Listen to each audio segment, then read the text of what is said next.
Hello and welcome to another episode of the Beyond the Device podcast, where we explore the life-defining moments that shape careers within the medical device industry. We are particularly interested in understanding how someone's personal experiences, challenges, or pivotal events influence professional journeys. And as we progress through the conversation, we will eventually land on the one question: what is the one defining moment or experience in your life that changed everything and set you on the path that you're onto today? Today's guest is the Director of QARA at Gene Drive Diagnostics in Manchester, where she's been there since April 2024. Before that, she was the VP of QARA at Quantum Diagnostics in Newcastle, working at the sharp end of complex IVD development. She originally trained in biochemistry, started out in the labs, and then moved into quality, where she's since built QMS from scratch, supported highly complex IVD platforms, achieved zero non-conformances across multiple ISO 13405 audits, and presented internationally during the COVID pandemic. But today isn't about job titles, audits, or standards. It's about the person behind the role, the experiences, the pressure, and the decisions that shape how someone leads in quality when the stakes are high. So without further ado, I'd like to introduce Caroline Alexander to the podcast. Welcome. Thank you. Hi, it's lovely to be here. Welcome, Caroline. And as with all of the podcasts, let's go back to the beginning. So Nathan has summarised your career over the past few decades to where we are now. But how did we get to there? So where did your journey start? A long time ago, and it's all accidental. I tend to find with people in quality and regs, you end up there accidentally. I've hardly met any people who actually choose that as a career path, although that might change in the future now that there's a bit more provision from the education point of view. And when I was growing up, I was always interested in science, but I was also interested in modern languages.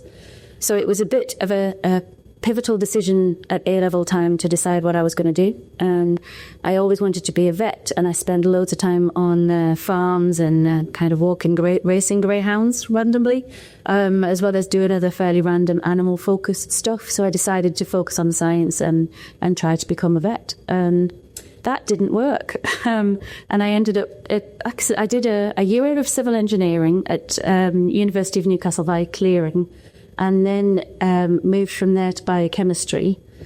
Was lucky enough to get some actual biochemistry lab work straight out of university. And then, as tends to be the case, ended up moving across into quality because of other reasons.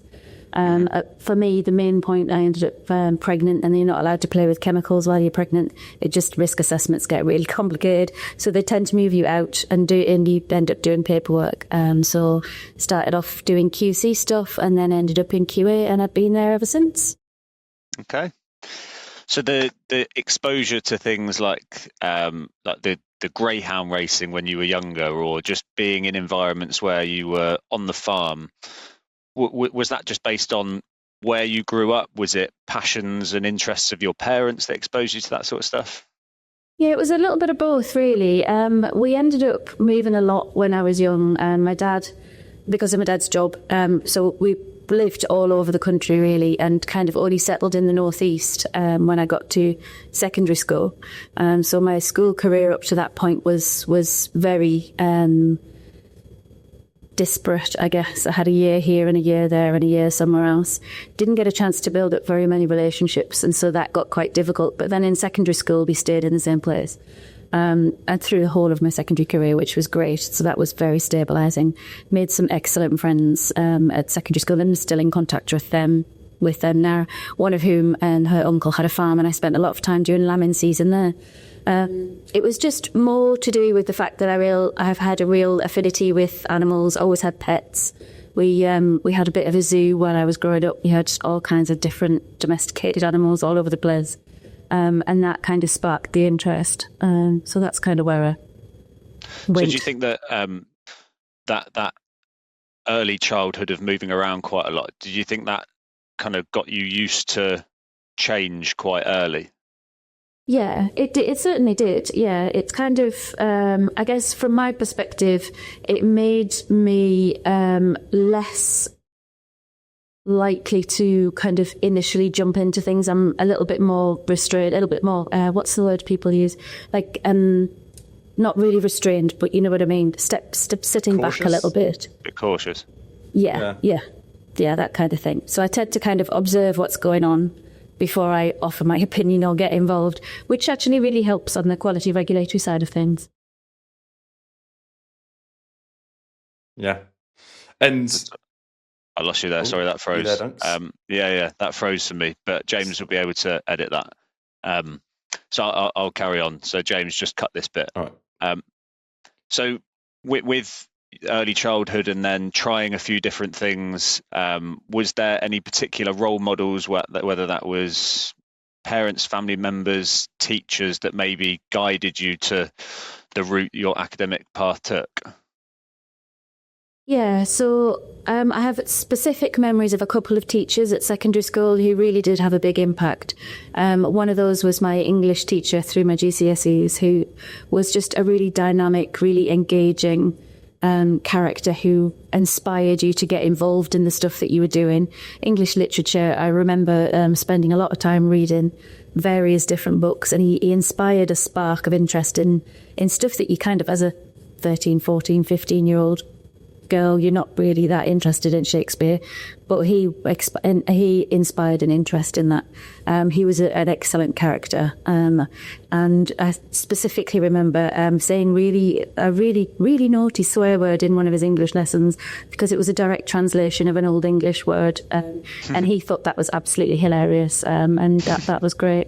And the other one was a biology teacher who, towards the end of my GCSEs and into my A-levels, quite bluntly told me she didn't think I was going to get the A-level results I needed to be a vet. And it turned out she was right. But yeah, that was she was quite the character as well. And what we tend to find is, and it's not necessarily in the moment you realise this, but as you progress through your life, there are key points, and if that thing didn't happen, then perhaps other decisions wouldn't have been made. Are you able to pinpoint, it doesn't have to be one, it could be more than one, any sort of key pivotal moments in your life that ultimately set you on the path that you're onto today? Yeah, definitely. It turned out to be a kind of a brief period of time, about 2-year period of time, where lots of things happened, and none of them were planned. So I was working for a pharma company in Teesside who their business got moved across to America. And so everybody who worked there was put on a notice of redundancy. And we were given a year's notice of redundancy and asked to work that year. So I found that to be really quite difficult. It was like the anti-motivational to turn up to work knowing that everything you were doing was going to end up somewhere else, or you were just not going to end up seeing the product. So that was a major thing, but that gave me a redundancy payment that then allowed me to actually leave an abusive relationship that I was in at the time. So I was planning that whilst doing this year of redundancy workout. Ended up with 3 months of gardening leave. Managed to successfully leave that relationship with my 2 children at the time, who were both under 5, and then ended up, because I wanted something completely different, I decided to do a year of teacher training, which was bizarre and utterly insane. But I did it. I went off and did a year of teacher training and successfully finished that. That was incredibly stressful. It's given me a massive, a lot of respect for teachers. They are vastly undervalued and hugely underpaid for what they do. And then at the end of that, I was bouldering, climbing on a climbing wall, and jumped off that and really badly broke my leg, which meant that I couldn't go into teaching, couldn't stand in the front of the classroom. So I ended up going back into quality via a consultancy route, working for a guy who I'd worked for at the pharma company in Teesside. So everything is connected, and it's all just accidental. But I ended up in that. That was much better paid and far less stressful than being teacher. So that's kind of where I stayed, and it just grew from there. I was headhunted from there to Quantum and moved across to them, and then and that's kind of where I've gone from there. Quantum, I kind of grew from being the entire quality team to out to 17, 18 people at the height of the company. But all that little period of 2 years, everything changed. Absolutely everything changed on every facet of my life. And just following that, I ended up meeting the man who is now my husband as well. So it was all kind of a really small, intense, highly stressful, emotional roller coaster of a couple of years. Yeah, there's a lot there to kind of unpick. So you're at the company, you've been made redundant, but you've got to work, so the motivation's low there. You've obviously got the situation at home, and we all do it. Work becomes the place that you escape if stuff's not going quite right, but that's not motivating either. So how are you actually feeling in that period? Because it must have been a difficult time. It was. But it's one of those things where you don't realise how much stress you're under until you're not anymore. So I was just I was surviving because I had to. I had two small children who relied on me, and there was nothing I could do to get out of that. I couldn't kind of leave earlier than the redundancy period because I needed the payment at the end. But luckily, the group of people that I was working with in Teesside were just amazing. They were really lovely people, and everybody was in the same boat. So it kind of helped build relationships. Everybody was about to be made redundant, but having to work through this really long period. We ended up doing things like having Parmos for lunch. And going to the cinema one memorable day, we just decided we'd go to the cinema around the corner. But because everybody was kind of in that same boat, so that was really good. And I still keep in contact with some of the people who worked there as well. So, and are you able to sort of put a name to the emotions that you were feeling during that period? At the time, probably not. I think I was definitely in survival mode. It was just kind of, you've just got to get through the day. At certain points, that's how bad it got. Work did, you were right, absolutely. Work became a kind of safe haven. I knew I could go there and have a few hours of kind of not being in this relationship. But then I would come home and sit in the car and just break down because I didn't want to go in the house because I knew it was all going to start again. But can't not because two small children who needed to be looked after. So it was very much kind of survival at that point. The emotions afterwards, obviously my mental health was absolutely in the drain at that point, but you don't realise until you've kind of come through it and seen how things get better. That's when you kind of realise just how bad things were. I remember my brother and his wife being really supportive at that point. My brother's a family law solicitor, so he ended up being really, really handy to know. And my sister-in-law was a social worker, but is just one of the loveliest people on the planet. So having them as a resource to kind of have a talk to, they had been exposed to people in similar situations, and so it could give advice. But more than anything, just kind of listen to kind of what I was going through and be there as that little bit of a sounding board, a little bit of kind of perspective on the whole situation. A kind of like, no, you're not actually going mad. This is an awful situation. We can help you get through it. And if nothing else, we can just give you a safe haven away from the stresses of it all. And what percentage chance would you have given? So the day your redundancy, you've been told, fast forward two and a bit years, you'd have a change of career, be out of the relationship, have met your future husband. What percentage would you have given that situation to play out within that period? Absolutely zero. If it was possible to get negative percentages, I would have absolutely be at that point, because it was survival day to day, so I couldn't see what was going to happen in the future. I just know I couldn't cope with what the situation I was in at the time. So the redundancy gave me a bit of hope, a bit of kind of resource to be able to get out of that situation, which was brilliant and exactly what I needed. But being able to kind of plan ahead was almost impossible. Just turning up and doing the teacher training degree, which in hindsight was possibly the most stressful thing to do in an already very stressful time in my life, but it gave me a complete change, and that's what I needed. So, and in that period, were there any specific lessons that stand out for you now looking back? There were a few different things. I remember once being told when my eldest was really little that it's all a phase, everything's a phase. This too shall end, I think, is probably the one people are familiar with. But that it was specifically because he was really bad at sleeping. But it applies, as it turns out, applies to almost everything in life. So if you can kind of just keep going, at some point this phase will end and a new phase will start. And sometimes that's like going from a really negative position to a very positive one. And sometimes it's the opposite way around. But it rings true, and it has proven to be true throughout most of my life.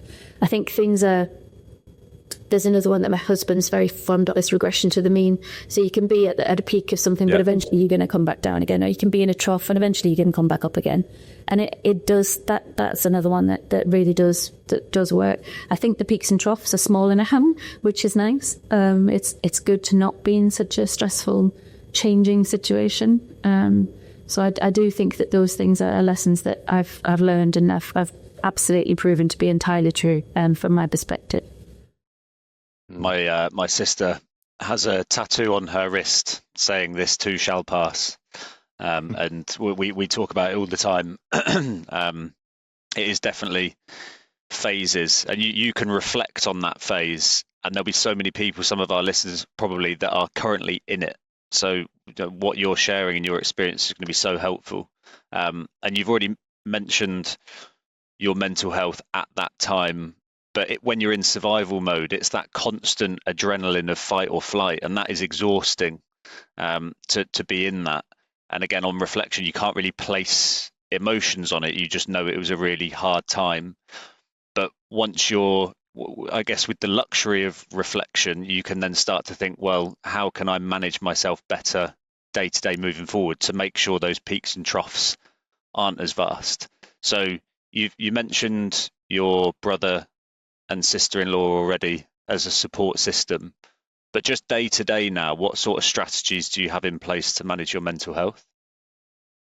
I am really lucky in that my husband Roy is an excellent sounding board. Sorry, he now knows more than he ever wanted to do about IVDs, medical devices, and regulation. But he also gets to hear what's going on at work and my thoughts on database situations.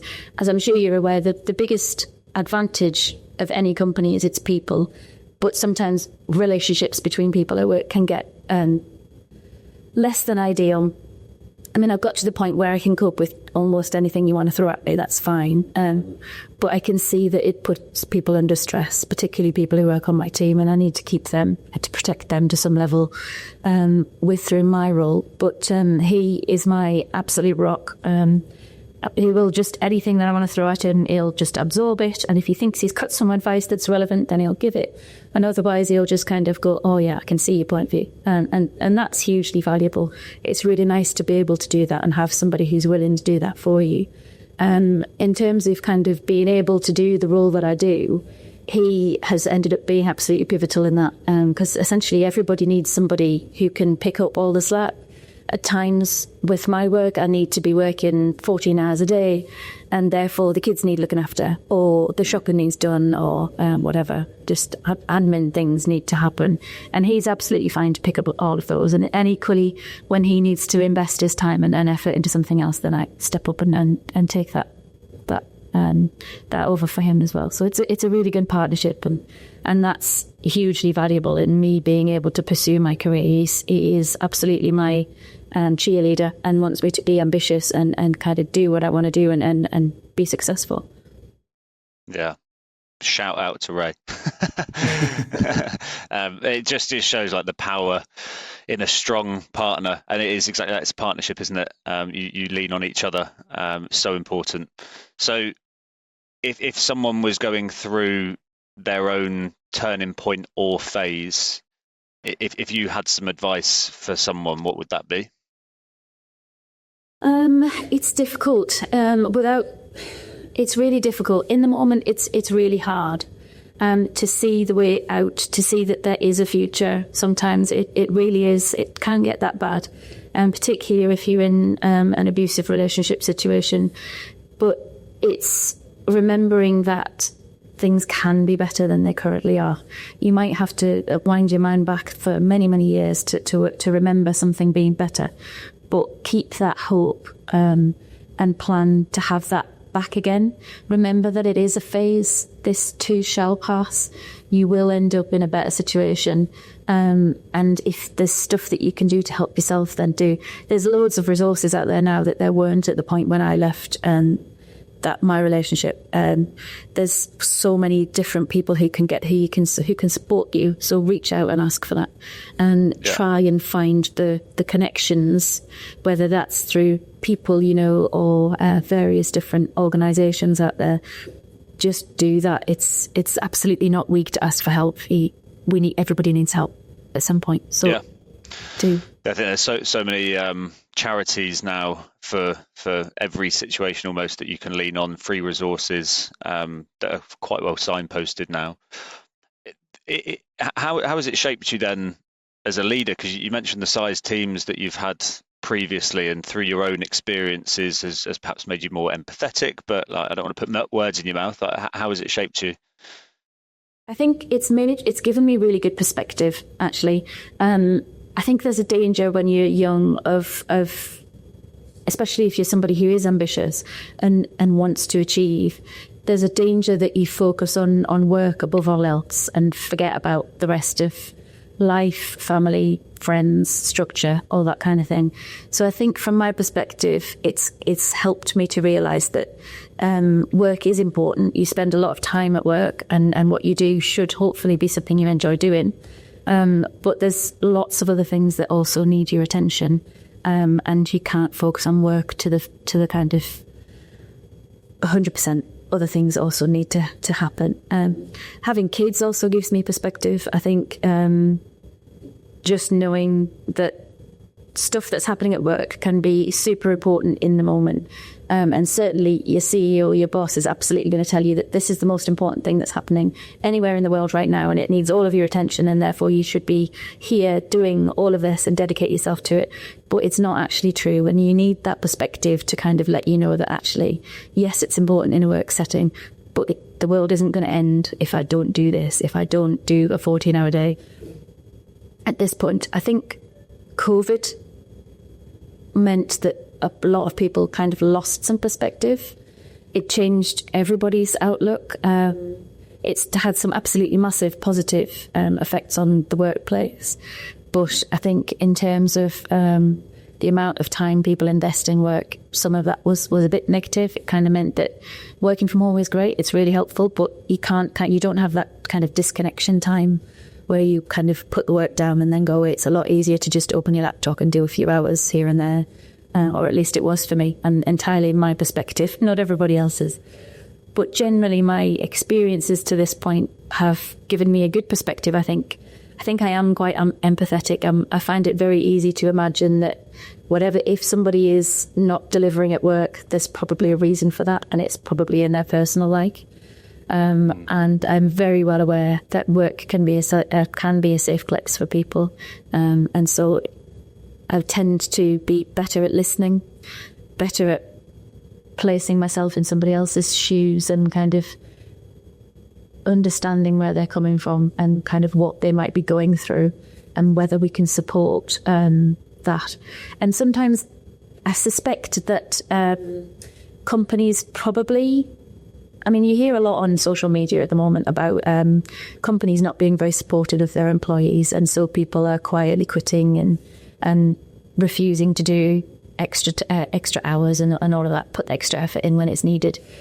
And I don't think companies help themselves in that situation a little bit.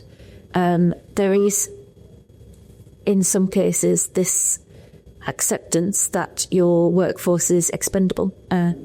But actually, if you take the view that the people who work for you and the people who are doing a good job shouldn't be expendable, you should do what you can to retain them and keep them in their role and help them to build their expertise and experience and expand and promote them where you can. But at the very least, be looking to help them be the best that they can be in their role. Then you get that back in like loads. If you invest your time and empathy and support into your team, then they view you, they're really loyal, they're really dedicated, they're more than happy to put in the extra hours when the company needs it. Whereas if you kind of, you're expendable, I don't really care what you want, where you want to go, what your ambitions are, then they're much more likely to just go and find a company who can give them that next step.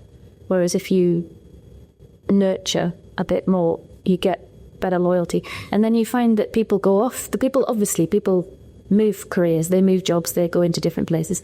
But you stay in touch with them, and it's about the people. Your network is so important. So having those connections and making sure that they're all positive as far as you possibly can is a huge thing for me. So I think I am, I don't know, I'm not a micromanager. I can't stand having to manage people like that. I'm far more likely to try and empower people to do the best that they could do. And my role is largely to keep obstacles out of their way and to give them the scaffolding if they need it, and training if they require it, and make sure that they can get to where they want to be and the company gets what it needs out of them. That makes sense. Definitely. And just thinking about your turning point, I know there was a few in there, but think about when you felt your worst, knowing what you know now and what that's led to. Would you change that situation? Oh, there's a question. I would like to say yes, but if I did, then I might not be where I am. And I quite like what I am, so probably no. Yeah, I think I don't know what the stat is, but it's like high 80s, 90% of people that go through a sort of traumatic experience wouldn't change it, because it normally leads to something positive and perspective changes, which I think you've sort of said. It sounds like it's changed the way in which you approach your team, leadership. There's various things in there, and people will be feeling the benefit of that because of probably what you went through. So if we're to look at the future then, and thinking about it maybe from a personal perspective, work perspective, maybe they cross over. What's the future for you? So I've now got 3 kids, the eldest of whom is in his final year at university. So I'm hugely proud of him and really keen to see him do really well. He's got a potential of doing super well, and he's doing engineering at Newcastle. So hopefully he'll do as well as he's doing so much work, bless him. So he deserves to do really well. And so I'm really looking forward to watching him finish that and then move on into whatever career he chooses to do after that. Has he got any idea of industry? Oh, he's really interested in, racing cars and that kind of thing. So he would love to end up working in Formula One or something along those lines. That's his dream job. He's been offered a place on a master's, but I think he'd quite like a salary coming in. So what he ends up doing next year, I don't know. But longer term, I'm sure he's going to be successful because he's got a really good work ethic. And then my middle one is about to do his A-levels this year, so seeing him build on his potential as well. He's one of these who gets told by his teachers that you've got an enormous potential. Please, can you just fulfill it? So we'll see where he gets to this year with that. He is exceptionally clever. He's one of the cleverest people I know. But I think it's a familiar thing with teenage boys particularly. They like to leave it to the very last minute before they put the effort in.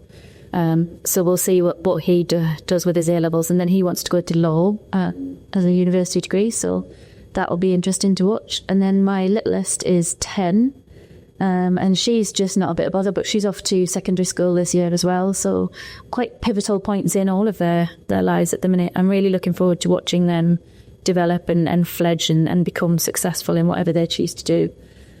Work-wise, I think Gene Drive, there's another thing with a whole load of potential. The products are great. The market is great. It would be lovely to see all of these promises that are being made by government, the 10-year plan and the NHS plan and all of that about focusing on prevention rather than cure. And then because I think that really speaks to what Gene Drive does and does well. And there's a massive potential for the products that we make to do really well and affect patient lives for the better. So I'm hoping that all of these things will align in the very near future to allow that to happen. And kind of just watching everything. And it personally, I'm enjoying what I do. I love my job. I love the people that I work with. So I'm happy to just keep doing that and hoping that things mean that becomes successful in and of itself. And you've probably touched on it a bit there anyway, but what excites you most about medtech diagnostics industry as a whole?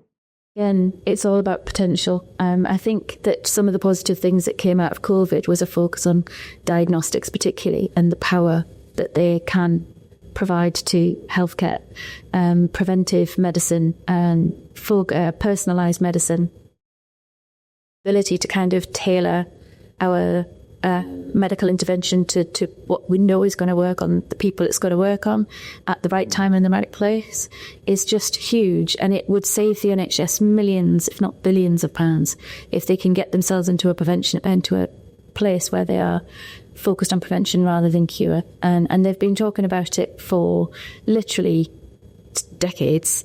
It just it seems to take the NHS that long to turn around. So fingers crossed that it's moving in the right direction, and hopefully with a little bit more impetus than it has done in the past. But yeah, that's kind of where I'd like to see things go. Are you going to the BIVDA seminar? I am. I will be there next month. Yeah, be interesting to see what's being presented this year. I will see you there. I've just booked on. Maybe we do some live podcasts. So we're really grateful for how honest you've been and what you've shared quite personally, and what that's led to. Actually, there's so many lessons in there, but if you were to summarize one key lesson from your journey, what would it be? I think it's probably got to come back to this too shall pass. It just is fundamental to just about everything. So I think it would probably have to be that sentiment, and just that perception that whatever it is that you're going through, you can cope with it. You've survived everything, 100% of everything that's been thrown at you to this point. So you can survive this, and it will all be fine at the end of the day. And so, yeah, kind of that. Love it. All right. Well, Caroline, thank you so much for sharing your journey and joining us today.